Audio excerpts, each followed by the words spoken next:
PS4 news కి స్వాగతం. ముందుగా ముఖ్యాంశాలు. ఢిల్లీ ముంబైలో కోవిడ్ కేసులు, ఆసుపత్రిలో హై అలర్ట్. తెలంగాణకు పట్టిన దయ్యం రేవంత్ రెడ్డి, కేటీఆర్. కేసీఆర్ దేవుడు, కానీ ఆయన చుట్టూ దయ్యాలున్నాయి, ఎమ్మెల్సీ కవిత. వల్లభనేని వంశీకి సరైన వైద్యం అందించారు, పేర్ని నాని. కొన్ని నెలలుగా స్తబ్దుగా ఉన్న కోవిడ్ కేసులు మరోసారి వెలుగు చూశాయి. ముఖ్యంగా దేశంలోని పలు పట్టణ ప్రాంతాల్లో కోవిడ్ కేసులు నమోదవుతున్నాయి. ఢిల్లీలో ఢిల్లీ, కర్ణాటక, ఆంధ్రప్రదేశ్ వంటి పలు రాష్ట్రాల్లో ఆసుపత్రులను అప్రమత్తం చేస్తున్నారు. నేషనల్ హెరాల్డ్ కేసు గురించి తెలంగాణలో బీజేపీ ఎంపీ ఎవరూ మాట్లాడతలేడు. కర్ణాటక బీజేపీ నాయకులంతా డీకే శివకుమార్ను నిలదీస్తుంటే తెలంగాణ బీజేపీ నాయకులకు రేవంత్ రెడ్డి అంటే ఎందుకంత ప్రేమ? బీజేపీ ఎంపీ భూతందాలకు, బీజేపీ కేంద్ర మంత్రుల అక్రమార్కులకు రేవంత్ రెడ్డి సహకరిస్తున్నాడని మౌనంగా ఉంటున్నారా అంటూ కేటీఆర్ వ్యాఖ్యానించారు. అక్షరాలతో రాష్ట్రోళ్ళు ఇలా రేవంత్ రెడ్డి గారికి కవరింగ్ ఇచ్చేందుకు చాలా కష్టపడి కాపాడుతున్నారు. వారందరికీ నేను చేసే విజ్ఞప్తి ఒకటే, మీరు ఎన్ని చేసినా, ఎంత గింజుకున్నా, ఈ మీడియా సంస్థలు ఎంత తాపత్రయపడ్డా, ఆయన మీకు ఎంత అడ్వర్టైజ్మెంట్లు ఇచ్చినా, ఎన్ని రకాలుగా మిమ్మల్ని ఫోన్ చేసి బెదిరించినా ప్రజలకు విషయం అర్థమైపోయింది. ఈయన ఒక లొట్టపీసు ముఖ్యమంత్రి, ఈయనతను ఏం కాదు అని అర్థమైంది. కాబట్టి మీరు కూడా దయచేసి నిష్పక్షపాతంగా వార్తలు ప్రజలకు చెప్పండి. లేకపోతే సోషల్ మీడియా ఉంది, మీరు చెప్పినా చెప్పకపోయినా సోషల్ మీడియా ద్వారా ప్రజలకు అన్నీ తెలుస్తాయి. తెలియదు మేము పిల్లి కదా కళ్ళు మూసుకొని పాలు తాగితే తెలియదు అనుకుంటుంది అన్నట్టు, మేము రాయకపోతే వార్తనే కాదు, మేము రాయకపోతే మేము నొక్కేస్తే ఎవరైనా కూడా చెప్తూ వాస్తవాలు చెప్తున్నాం. మీకు అబద్ధం అనిపిస్తే నేనేం చేయాలి? కానీ చాలామంది రాస్తలేరు, మరి ఏం చేయాలి? మరి మా బాధ మేము చెప్పుకోవాలి కదా, ప్రజలకన్నా చెప్పుకోవాలి కదా. కాబట్టి మీరు అట్లా అనుకొని మీ భ్రమల్లో ఉన్నంత మాత్రాన మీరు చేయగలిగేది ఏం లేదని కూడా చెప్తూ సహకరించే మిత్రులకు థ్యాంక్ యూ.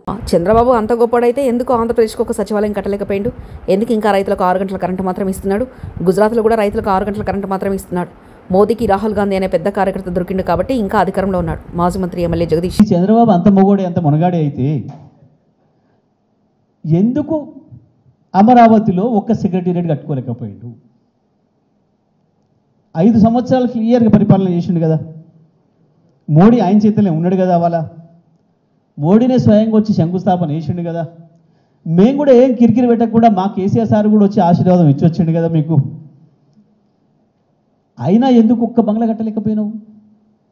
మా కేసీఆర్ ఉన్నదాన్ని ఊలగొట్టి అద్భుతమైన బంగ్లా కట్టిండాడు, సచివాలయాన్ని మొత్తం భారతదేశం అంతా వచ్చి చూసేటట్టు.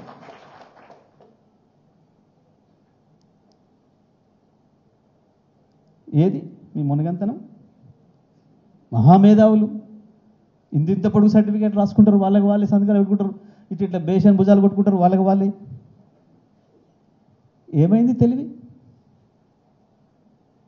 ఎందుకు ఇవ్వాలని కూడా ఇంకా 6-7 గంటల కరెంట్ ఉంది ఆంధ్రప్రదేశ్లో? ఇవాళకి కూడా 6-7 గంటల కరెంటు రైతాంగానికి. ఎందుకు కేసీఆర్ ఇవ్వగలిగిండు 3 ఏళ్లలో 24 గంటల కరెంట్? ఒక ఆంధ్రప్రదేశ్లే కాదు, గుజరాత్లో కూడా 6 గంటల కరెంట్ ఇప్పటికి కూడా రైతాంగానికి.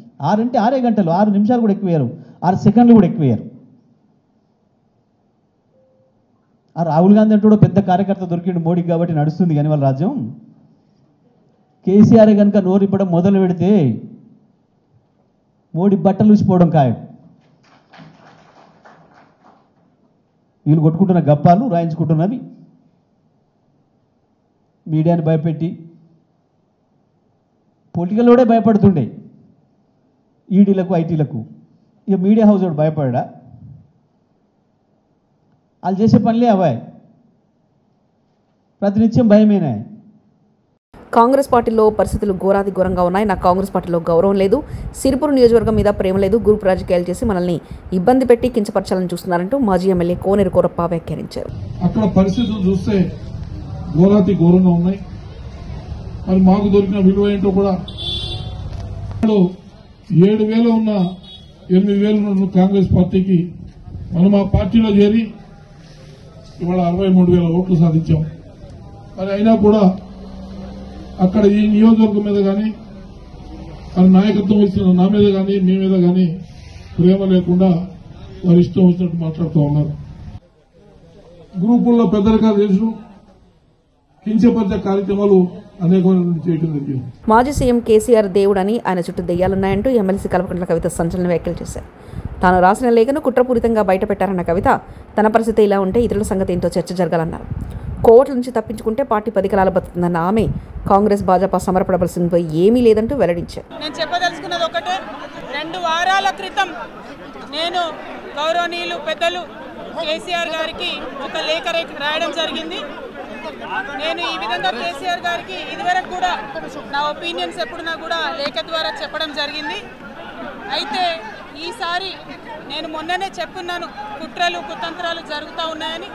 నేను చెప్పిన కొద్ది రోజుల్లోనే మరి నేను అంతర్గతంగా కేసీఆర్ గారికి రాసినటువంటి ఉత్తరం బహిర్గతం కావడం అన్నది, ఇది మరి ఏం జరుగుతుందో అన్నది పార్టీలో ఉన్నటువంటి మనందరం, తెలంగాణ ప్రజలందరూ కూడా ఆలోచించుకోవాల్సినటువంటి విషయం.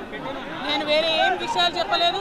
నేను కేవలం పార్టీలో ఉండేటటువంటి అన్ని స్థాయిలో ఉన్నటువంటి నాయకులందరూ అనుకుంటున్నటువంటి విషయాలు. దాదాపు సగం తెలంగాణ నేను ఈ సందర్భంగా ఈ మధ్యలో టూర్ చేసినటువంటి సందర్భంలో తెలంగాణ ప్రజలు అనుకుంటున్నటువంటి విషయాలను మాత్రమే నేను పెద్ద ఎత్తున చెప్పడం జరిగింది తప్పితే నా పర్సనల్ ఎజెండా ఏమీ లేదు. నాకు వ్యక్తిగతంగా ఎవరి మీద ద్వేషం లేదు, ఎవరి మీద ప్రేమ లేదు. కానీ నేను రాసినటువంటి లేఖ చాలా అంతర్గతంగా పార్టీలో మా నాయకుడికి రాసినటువంటిది. అటువంటిది బహిర్గతమైందంటే మరి దాని వెనుక ఉన్నది ఎవరు అన్నటువంటిది ఆలోచించుకోవాల్సినటువంటి సందర్భం. I have return to my father Shri KCR గారు feedback which I got from every stature of the leader from our party and from Telangana people broadly 2 weeks back. I've always written to my father at various stages. Whenever I needed to give him any feedback, I've always written to him. But this time it got out. I believe it is a handiwork of some of the cowards in the party. మాజీ MLA Vallabhaneni వంశీమోహన్ను YCP MLC Arun Kumar, మాజీ మంత్రి పేర్ని నాని విజయవాడలో ప్రభుత్వ ఆసుపత్రిలో ఇవాళ శనివారం పరామర్శించారు.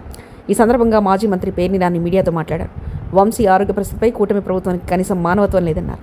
అనారోగ్యంతో బాధపడుతున్న వంశీని విచారణ పేరుతో ఆసుపత్రి నుంచి పోలీస్ స్టేషన్కు తరలించడం సరికాదని చెప్పారు మాజీ మంత్రి పేర్ని నాని.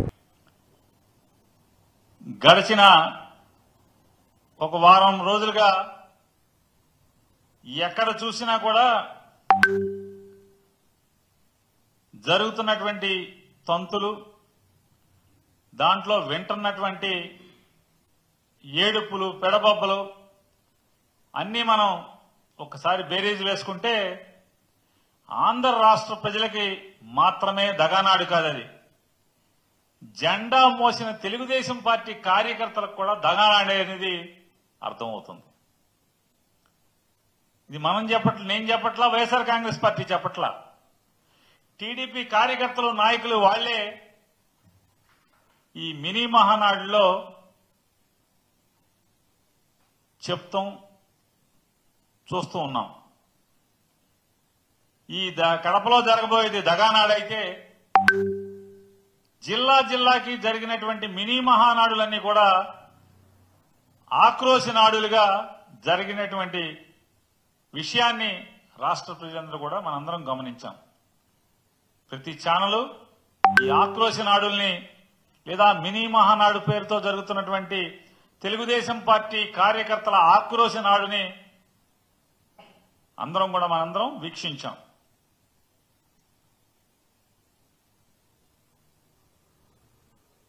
ఒక జిల్లాలో పాపం ఆయన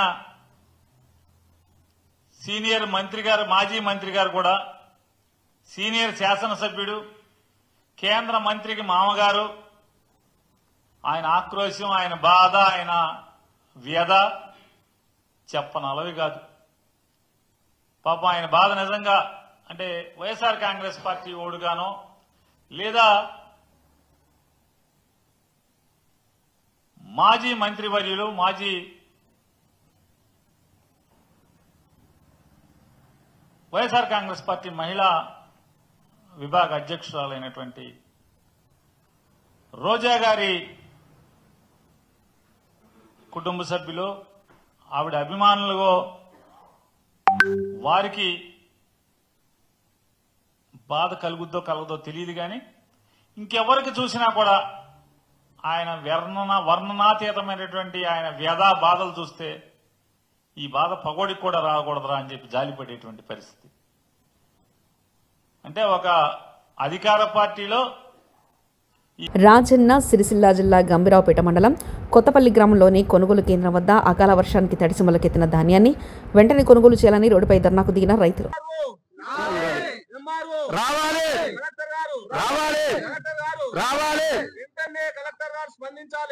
యాదగిరిగుట్ట లక్ష్మీనరసింహస్వామి వారి సేవలో ఉపయోగించే 2 వెండి చెడిలను ఆలయానికి విరాళాలు అందజేశారు బీఆర్ఎస్ పార్టీ రాష్ట్ర నాయకులు చింతల వెంకటేశ్వరరెడ్డి. లక్ష్మీనరసింహస్వామి వారిని కుటుంబ సమయంగా దర్శించుకుని ప్రత్యేక పూజలో పాల్గొని విరాళాలు అందజేశారు. చింతల వెంకటేశ్వరరెడ్డికి వేద ఆశీర్వచనం చేశారు వేద పండితులు.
యాదగిరిగుట్ట లక్ష్మీనరసింహస్వామి ఆలయంలో భక్తుల రద్దీ అధికంగా ఉంది.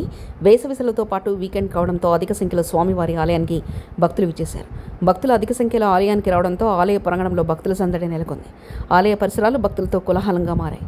క్యూ లైన్లు భక్తులతో నిండిపోయాయి. దీంతో ఉచిత ప్రవేశ దర్శనానికి దాదాపు 2 గంటలకు పైగా సమయం, ప్రత్యేక ప్రవేశ దర్శనానికి దాదాపు గంటకు పైగా సమయం పడుతుంది. భక్తుల రద్దీకి అధికంగా ఉండడంతో ఆలయ పరిసరాలు భక్తులతో కిటకిటలాడుతున్నాయి.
ఢిల్లీ, ముంబైలో కోవిడ్ కేసులు, ఆసుపత్రిలో హై అలర్ట్.